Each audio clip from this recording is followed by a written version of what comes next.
আসসালামু আলাইকুম my students কে আবার স্বাগত জানাচ্ছি আমাদের স্ট্যাটিক্স ক্লাস। আর বাংলায় হলো এটাকে আমরা বলেছিলাম স্থিতিবিদ্যার ক্লাস। তো সেই স্থিতিবিদ্যার 3টা চ্যাপ্টার আমাদের সিলেবাসে আছে। আমি আগের ক্লাসটাতে বলেছিলাম সে 3টা চ্যাপ্টারের মধ্যে প্রথম চ্যাপ্টারের নাম হলো composition and resolution of forces, বাংলায় হলো বলের সংযোজন এবং বিশ্লেষণ। আমরা আগের ক্লাসটাতে বলেছিলাম বল একটা ভেক্টর রাশি, এবং সেই কথাটা মনে রাখলে স্থিতিবিদ্যা তোমাদের কাছে অনেক ক্ষেত্রেই সহজ হয়ে যাবে। সেই কথাগুলো আমরা বলেছিলাম। তো মাই স্টুডেন্টস, আজকে আমরা ক্লাসটা শুরু করব রেজাল্ট্যান্ট বা লব্ধি বল কাকে বলে সেটা দিয়ে আমরা শুরু করব। তাহলে প্রথমে আমরা শুরু করছি রেজাল্ট্যান্ট। রেজাল্ট্যান্ট বাংলায় হলো এটাকে আমরা বলবো লব্ধি বল।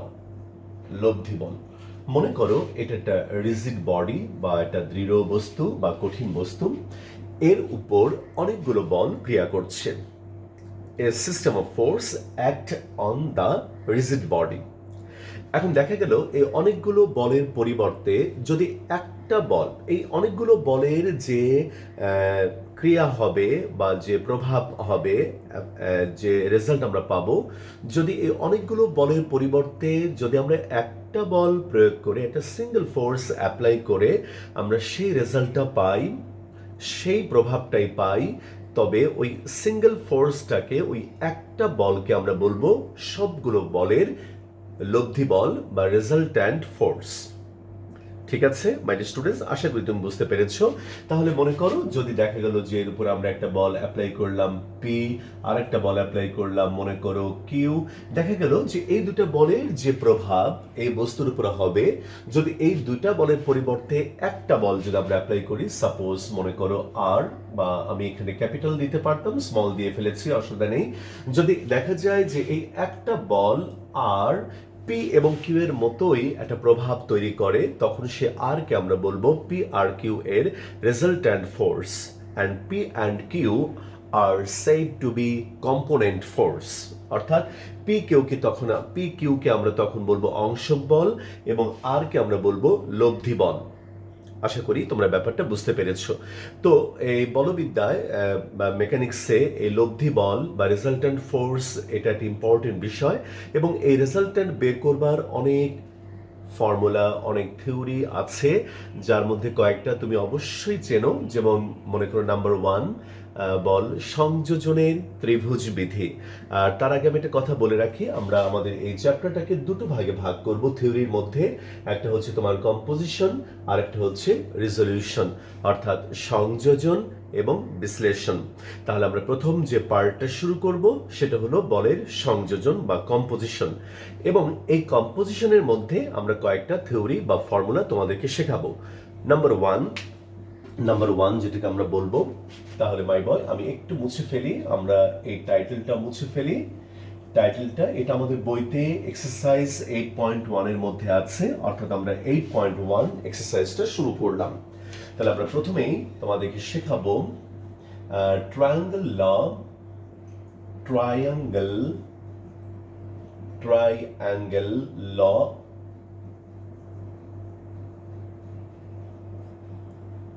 of composition, এখানে আমরা ফোর্স কথাটা বললাম না, ট্রায়াঙ্গেল ল অফ কম্পোজিশন, এটা বাংলা হলো বল সংযোজনের ত্রিভুজ সূত্র বা ত্রিভুজ বিধি। তাহলে আমি বাংলাটা লিখছি না, কখনো আবার ইংলিশটা লিখবো না, মুখে বলবো, যেন আমার বাংলা এবং ইংলিশ ভার্সন স্টুডেন্টরা উভয়ের জন্য বুঝতে পারো, আমি সেভাবেই বলার চেষ্টা করব। তাহলে triangle law of composition Bangla হলো বল সংযোজনের ত্রিভুজ বিধি। এটা আমরা সবাই জানি মাই বয়, আমি একটু তোমাদেরকে মনে করে দিই। মনে করো এই হচ্ছে একটা ট্রায়াঙ্গেল ও এ বি। এখন মনে করো ও এ বরাবর একটা ফোর্স পি এবং ও এ বি বরাবর একটা ফোর্স কিউ।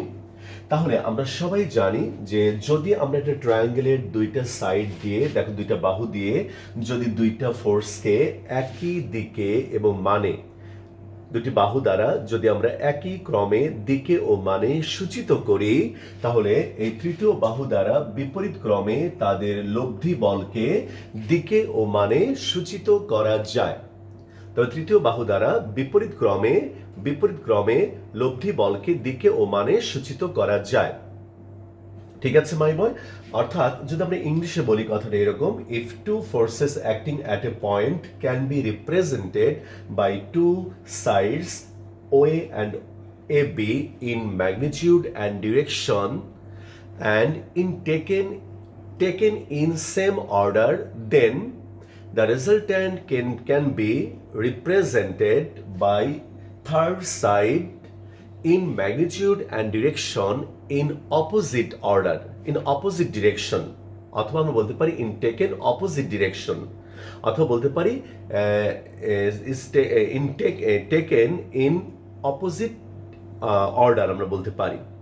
তাহলে মাই বয়, তাহলে ব্যাপারটা কি দাঁড়ালো, যদি আমরা একটা ট্রায়াঙ্গেলের দুইটা সাইড দিয়ে যদি একই ক্রমে দুটি বলকে দিকে ও মানে সূচিত করি, তাহলে থার্ড সাইড দিয়ে তাদের রেজাল্ট্যান্টকে আমরা অপোজিট ডিরেকশনে দিকে ও মানে সূচিত করতে পারবো।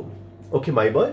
If two forces acting at a point can be represented by two sides in magnitude and order, taken magnitude and direction in order, then their resultant can be represented by the third side in opposite order বা opposite direction. Okay, my boy? ঠিক আছে, আশা করি তুমি বুঝতে পেরেছো। তাহলে এখান থেকে আমরা লিখতে পারবো R is equal to P plus Q। তাহলে একটি ত্রিভুজের দুটি বাহু দ্বারা দুটি বলকে দিকে ও মানে একই ক্রমে সূচিত করা হলে ওই ত্রিভুজের তৃতীয় বাহু দ্বারা বিপরীত ক্রমে তাদের লব্ধিকে দিকে ও মানে সূচিত করা যাবে। তাহলে এই হচ্ছে আমাদের ট্রায়াঙ্গেল ল অফ কম্পোজিশন। এইবার আমি তোমাদেরকে দেখাবো polygon law of composition, polygon law of composition. Okay my students, তাহলে এইবার আমরা একটা ছবিকে দেখাই। মনে করো এইখানে দুইটা, তিনটা, চারটা, পাঁচটা, ছয়টা, আমরা একটা হেক্সাগন নিলাম, ষড়ভুজ নিলাম। মনে করো এটা হলো ও, এ, বি, সি, ডি, এটা হলো ই। মনে করো ও এ বরাবর একটা ফোর্স পি, এ বি বরাবর একটা ফোর্স কিউ, এটা মনে করো নাম দিলাম আমি এস, এটা নাম দিলাম একটা ফোর্স টি, এটা নাম দিলাম একটা ফোর্স ইউ। তাহলে আমরা এখন দেখতে চাই যে এই ফোর্সগুলোর রেজাল্ট্যান্ট কি হবে এবং তাকে আমরা কোন দিক বরাবর রিপ্রেজেন্ট করতে পারবো। প্রথমেই তুমি দেখো by triangle law O A and A B, OA and AB এই দুটো ফোর্স এর রেজাল্ট্যান্ট অবশ্যই OB বরাবর হবে। তাহলে আমার উদ্দেশ্য হলো আমি বের করতে চাই OA plus AB plus BC plus CD plus DE। Okay my students, তাহলে এই সবগুলো ফোর্স এর যদি আমি সমষ্টি বের করতে পারি, সাম বের করতে পারি, তাহলে সেটি হবে আমাদের রেজাল্ট্যান্ট ফোর্স। তাহলে মাই স্টুডেন্টস, ফার্স্টে তুমি দেখো এই ফিগারের দিকে তাকাও, OA প্লাস AB এটা হবে তোমার OB।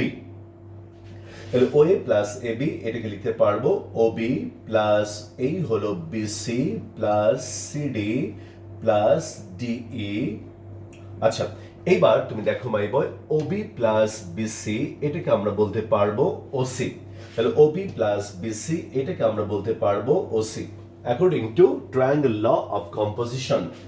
তাহলে এবার হলো OC প্লাস এই হলো CD প্লাস তারপর তুমি দেখো DE।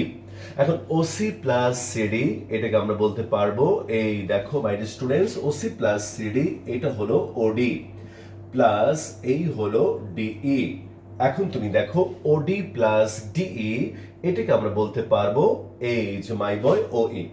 আসলে এখানে আমি একটু ডাবল অ্যারো দিলাম এটাকে জাস্ট বোঝানোর জন্য যে এটা একটা রেজাল্ট্যান্ট ফোর্স। এটা দিতে হবে এমন কোনো কথা নেই, তবে মেকানিক্স বইতে এভাবে সাধারণত রেজাল্ট্যান্টকে ডাবল অ্যারো দিয়ে রিপ্রেজেন্ট করা হয় এবং বোঝানো হয় যে এটা হচ্ছে তোমার রেজাল্ট্যান্ট এবং বাকিগুলো হচ্ছে কম্পোনেন্ট ফোর্স বা অংশক বল। তাহলে মাই স্টুডেন্টস আমরা দেখতে পাচ্ছি যে দেয়ারফর আমরা দেখতে পাচ্ছি যে ওই দেখো ও ই is equal to P plus Q plus তারপর এটার নাম দাও তুমি এস, তারপর টি, তারপর ইউ। তাহলে 1 2 3 4 5, 1 2 3 4 5, এই 5টা ফোর্স এর রেজাল্টেন্ট আমি বের করতে পারলাম ও ই। তাহলে আমরা দেখতে পাচ্ছি যে এখানে আমরা একটা ষড়ভুজ নিয়েছিলাম বা হেক্সাগন নিয়েছিলাম। এই হেক্সাগন এর 6টা বাহু থাকে। সেই 6টা বাহুর প্রথম 5টা বাহু দিয়ে যদি আমি 5টা বলকে একই ক্রমে, দেখো 5টা বলকে যদি আমরা একই ক্রমে দিকে ও মানে সূচিত করি, তাহলে 6 নম্বর বাহু দিয়ে তাদের লব্ধি বলকে বিপরীত ক্রমে দিকে ও মানে সূচিত করা যায়। মানে দেখো ব্যাপারটা কিন্তু ইন্টারেস্টিং যে 6টা বাহু ছিল, তাহলে প্রথম 5টা বাহু দিয়ে যদি 5টি বলকে আমি একই ক্রমে দিকে ও মানে সূচিত করি, তাহলে আমরা দেখতে পাচ্ছি যে 6 নম্বর বাহু দিয়ে তাদের লব্ধি বলকে বিপরীত ক্রমে, দেখো বিপরীত ক্রমে, এখানে ক্রমটা কিন্তু চেঞ্জ হয়েছে, অর্ডারটা চেঞ্জ হয়েছে। এখানে সবগুলো যে অর্ডারে ছিল এখানে কিন্তু অর্ডারটা চেঞ্জ হয়েছে। বিপরীত ক্রমে এই 6 নম্বর বাহু দিয়ে তাদের লব্ধিকে দিকে ও মানে সূচিত করা যাচ্ছে, তাই তো? তাহলে আমরা এটা বলতে পারি। তাহলে এই আইডিয়াটাকে আমরা এন সংখ্যক বাহু বিশিষ্ট কোনো বহুভুজের জন্য যদি বলি, তাহলে কি করে বলবো? তাহলে এইভাবে আমরা স্টেটমেন্টটা বলতে পারি, এন বাহু বিশিষ্ট কোনো বহুভুজের প্রথম n-1 সংখ্যক বাহু দ্বারা যদি n-1 সংখ্যক বলকে একই ক্রমে দিকে এবং মানে সূচিত করা যায়, তবে nth বাহু দ্বারা তাদের লব্ধি বলকে বিপরীত ক্রমে দিকে ও মানে সূচিত করা যাবে। If for a polygon of n sides, first n-1 sides can be represented by n-1 forces in magnitude and direction taken in order, then nth side will be represented its resultant in magnitude and direction in opposite direction order, taken in opposite order। ঠিক আছে my বয়?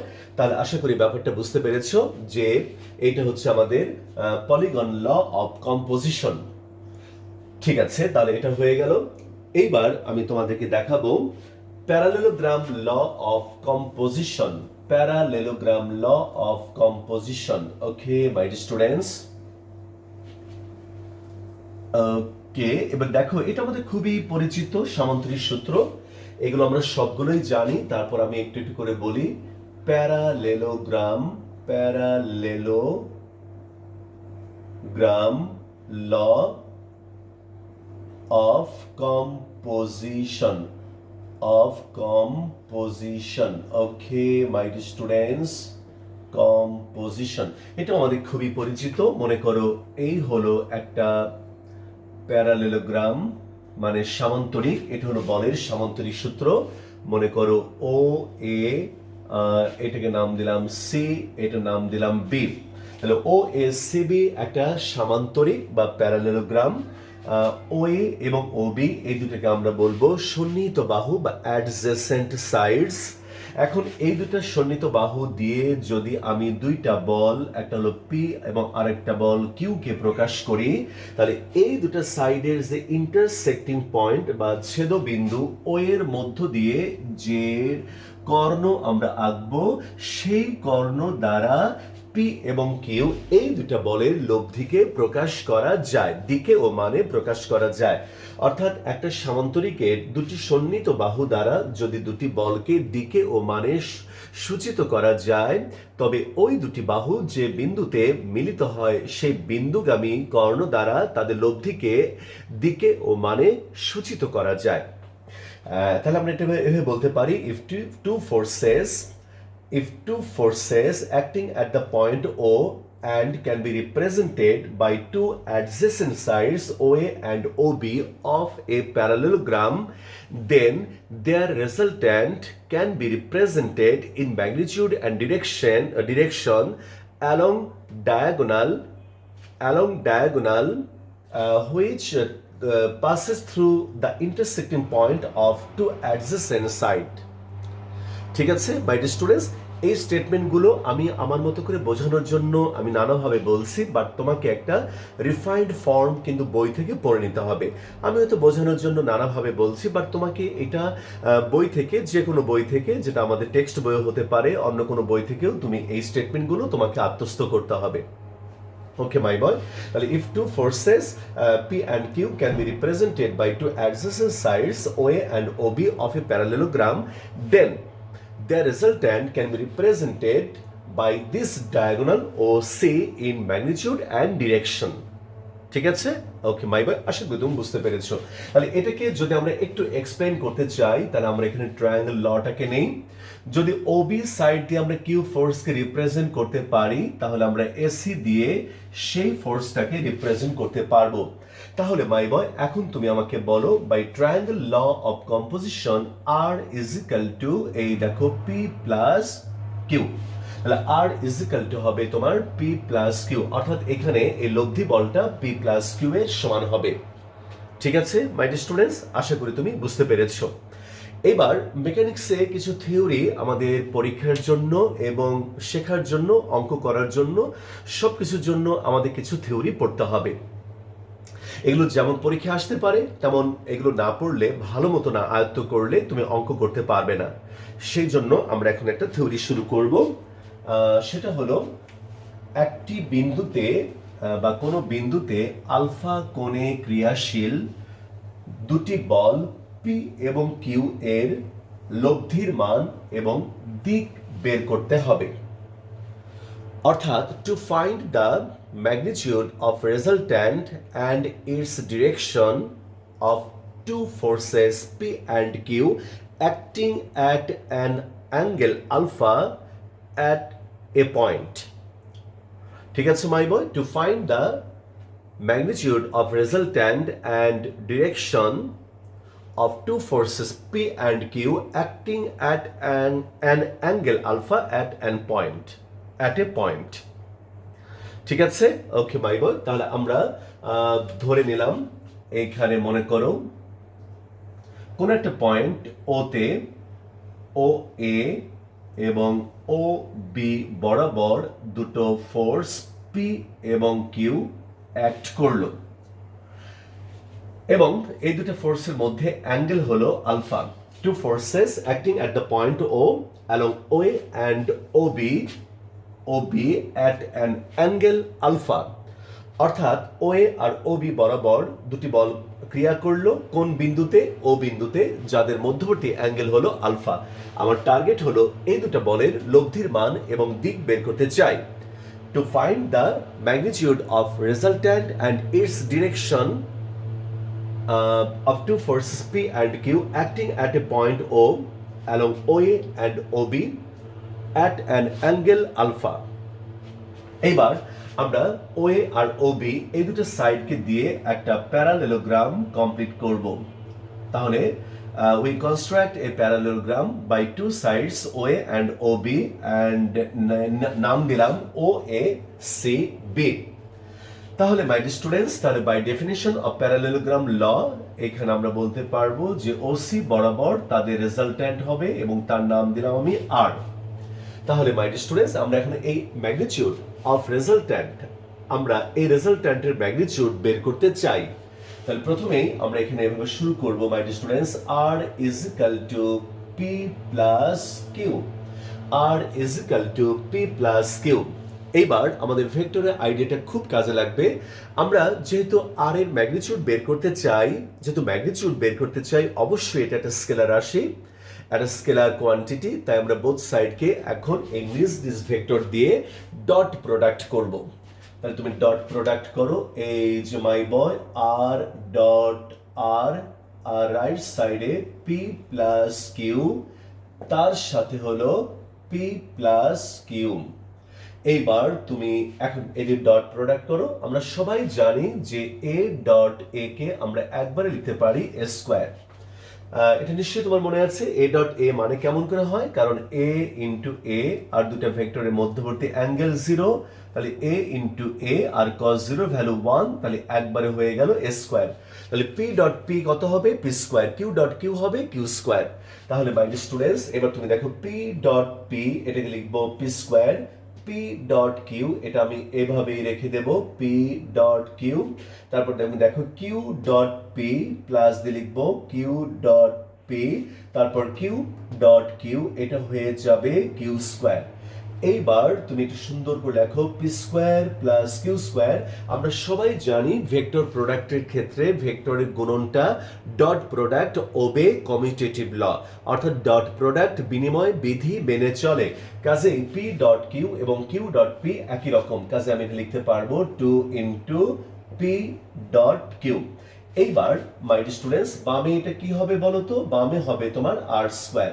এখন তুমি দেখো P square plus Q square plus 2 P Q এবং P আর Q এর মধ্যে আমরা অ্যাঙ্গেল ধরে নিয়েছি আলফা, তাহলে এইখানে আমরা লিখবো হলো কজ আলফা। তাহলে মাই স্টুডেন্টস এইখান থেকে তুমি আমাকে বলো আর এর ভ্যালু রুট ওভার এই হলো P square plus Q square plus 2 P Q cos alpha. তাহলে আমরা এর মধ্য দিয়ে আমাদের খুব পরিচিত একটা ফর্মুলা এখানে আবার তৈরি করতে পারলাম, অর্থাৎ যদি দুইটা ফোর্স কোনো একটা বিন্দুতে একটা অ্যাঙ্গেলে ক্রিয়া করে তাহলে সেই দুইটা ফোর্স বা বলের লব্ধির মান আমরা এই ফর্মুলা দিয়ে বের করতে পারি। তাহলে মাই স্টুডেন্টস তুমি একটু ব্যাপারটা খেয়াল করে দেখো যে এই ফর্মুলা আমাদের অনেক পরিচিত, তুমি ফিজিক্স এটা করেছো, যদি অন্য কোনোভাবে করে থাকো আর যদি তোমার সেটা ভালো লাগে তুমি সেভাবেও করতে পারবে, আবার এরকম করে ভেক্টর মেথডেও তুমি করতে পারবে। ঠিক আছে মাই বয়, তাহলে এইভাবে আমরা লব্ধির মান বের করলাম। আচ্ছা, এইবার আমরা এখান থেকে যেটা বের করতে চাই লব্ধির দিক বের করতে চাই। আসলে লব্ধির দিক বা ডিরেকশন অফ রেজাল্ট্যান্ট বলতে আমরা কি বুঝি? ডিরেকশন অফ রেজাল্ট্যান্ট বা লব্ধির দিক বলতে আমরা বুঝি যে এই লব্ধি বা রেজাল্ট্যান্ট কোনো একটা ফোর্সের সাথে কত অ্যাঙ্গেলে ইনক্লাইন্ড থাকে বা নত থাকে বা কত অ্যাঙ্গেলে আনত থাকে, সেই অ্যাঙ্গেলটি আমরা বের করতে চাই। তাহলে আমি ধরে নিলাম resultant R makes angle theta with the force বা with the direction of force P.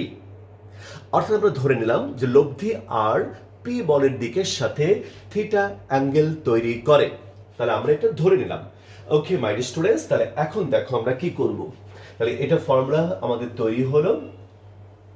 ঠিক আছে মাই স্টুডেন্টস, আমি একটা কথা বলতে চাই, মেকানিক্স আসলে কখনোই তোমার কাছে কঠিন লাগবে না, তবে মেকানিক্স একটা চ্যালেঞ্জ আছে, সেই কথাটা আমি তোমাদেরকে পরে বলবো। কিন্তু যখন আমরা মেকানিক্স করাবো প্রত্যেকটা লাইন তুমি বুঝতে পারবে, কোথাও কোনো প্রবলেম তোমার মনে হবে না। কিন্তু একটা চ্যালেঞ্জ আছে যেটা আমি তোমাদেরকে পরে বলবো বা তোমরা হয়তোবা এটা বুঝতে পারবে। তো যাই হোক মাই বয়, আমি এখন এই ডিরেকশনটা বের করতে চাই। ওকে, তাহলে আমরা শুরু করব R is equal to P plus Q দিয়ে। ওকে মাই বয়, তাহলে আমি এই থিটা বের করতে চাই, তাহলে আমি আর এর সাথে প্রথমে আর এর সাথে আমি মনে করো একবার পি কে ডট প্রোডাক্ট করব, আরেকবার আমরা ক্রস প্রোডাক্ট করব। তাহলে তুমি একটু ভালো করে দেখো, যদি আমরা প্রথমে পি নেই তাহলে দেখো পি যদি আমি ডট প্রোডাক্ট করি তাহলে কি পাই, এই হলো পি প্লাস কিউ ডট এই হলো পি।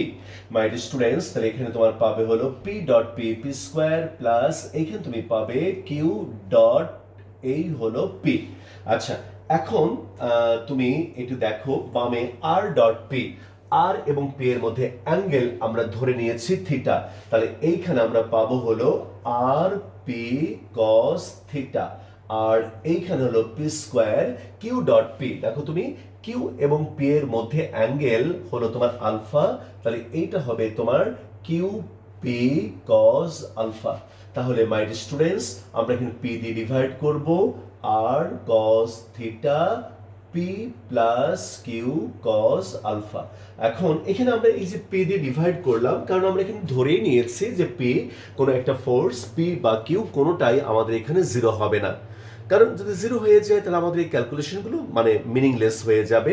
কাজে আমরা ধরে নিচ্ছি P is not equal to zero. এই দেখো আমি কিন্তু এখানে ভেক্টর সাইন দেইনি, অর্থাৎ বোঝাতে চাচ্ছি যে পি বলের মান 0 নয়।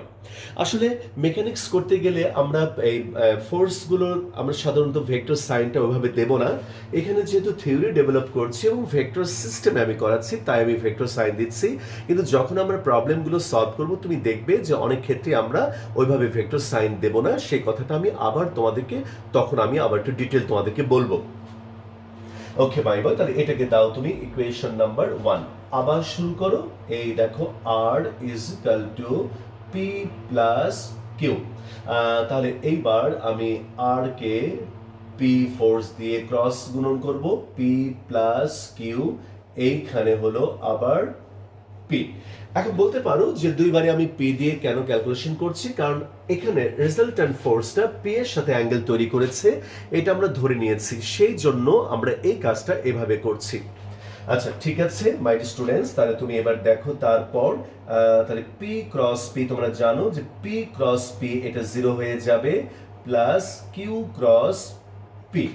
আচ্ছা আর এইখানে তুমি পাবে হলো R cross P is equal to Q cross P. এখন এখান থেকে একটা ঝামেলা এড়ানোর জন্য আমি একটু কাজ করব মাই বয়, আমি বোথ সাইডে ম্যাগনিটিউড সাইনটা দেব, R cross P magnitude sine is equal to Q cross P. এই দেখো ম্যাগনিটিউড সাইন, এতে করে একটা ঝামেলা থেকে আমরা বাঁচতে পারবো। আমরা জানি যে ক্রস প্রোডাক্ট করার সময় একটা পারপেন্ডিকুলার ইউনিট ভেক্টর দিতে হয়, এই ঝামেলাটা আমরা এখানে করতে চাচ্ছি না। তাহলে আর ক্রস পি, তুমি দেখো আর এবং পি এর মধ্যে অ্যাঙ্গেল কত বলো তো, থিটা। তাহলে এটা হবে আর পি সাইন থিটা, আর এখানে Q cross P, Q cross P এর মধ্যে অ্যাঙ্গেল হলো আলফা, তাহলে মাই বয় কিউ পি এই হলো তোমার সাইন আলফা। তাহলে পি দিয়ে ডিভাইড করো, তাহলে এই হলো আর সাইন থিটা, আর এখানে হলো তোমার কিউ সাইন আলফা। এটাকে দাও তুমি ইকুয়েশন নাম্বার 2। তাহলে মাই স্টুডেন্টস, আমি যদি এখন 2 নাম্বারকে 1 নাম্বার দিয়ে ডিভাইড করি, তাহলে আমরা একটা সুন্দর একটা ক্লাসিক একটা ইউনিভার্সাল ফর্মুলা পেয়ে যাব, যা তোমাদের অনেক পরিচিত, তোমরা অনেক দিন ধরেই এটাকে চেনো। তাহলে 2 ডিভাইডেড বাই 1, 2 ডিভাইডেড বাই 1, এটাকে যদি আমি 1 দিয়ে ডিভাইড করি আর আর কেটে যাবে, এইখানে হবে তোমার tan theta is equal to Q, এই হলো sine alpha divided by P plus Q cos alpha. এই দেখো মাই বয়, তাহলে এইটা তোমার খুব পরিচিত একটা ফর্মুলা। এই ফর্মুলা দিয়ে আমরা থিটার ভ্যালুটা বের করতে পারি, অর্থাৎ আমরা এই ডিরেকশনটা বের করতে পারবো। তাহলে মাই ডিয়ার স্টুডেন্টস, তাহলে আজকে এই পর্যন্তই থাকবে। এই ক্লাসটাতে আমি তোমাদেরকে দেখালাম যে যদি দুইটা ফোর্স কোনো একটা পয়েন্টে কোনো একটা অ্যাঙ্গেলে অ্যাক্ট করে, তাহলে তাদের রেজাল্ট্যান্ট এবং ডিরেকশন আমরা কি করে বের করতে পারি। তাহলে মাই ডিয়ার স্টুডেন্টস, অনেক ধন্যবাদ এতক্ষণ সঙ্গে থাকবার জন্য। আবার দেখা হবে পরবর্তী ভিডিওতে। সবাই ভালো থাকবে।